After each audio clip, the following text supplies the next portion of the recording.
তারা দিল্লিকে 12টা চিঠি দিয়েছে, কই একটা চিঠিরও তো জবাব আসে না। তাহলে চিঠির জবাব যেভাবে আসবে সেই বিষয় হলো সরকারকে পদক্ষেপে নিতে হবে। বাংলাদেশের এই দেশপ্রেমিক যে বাহিনী, সেই বিডিআর এর যেভাবে ভূমিকা ছিল, এই বিজিবিকে আমরা সেই ভূমিকা চাই।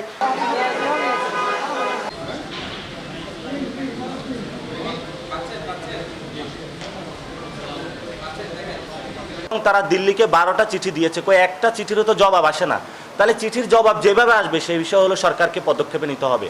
মোটা দাগে সবচেয়ে বড় বিষয় হলো বিজেপি শক্তিশালী ভূমিকা পালন করতেছে, কিন্তু তাদের পেট্রোলিং কার্ড নাই।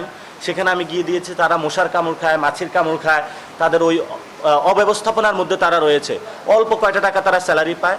আমরা সীমান্তে মানুষকে আহ্বান জানাই, মানব প্রাচীর তৈরি করুন, ঐক্যবদ্ধভাবে বিজেপির সাথে থাকুন।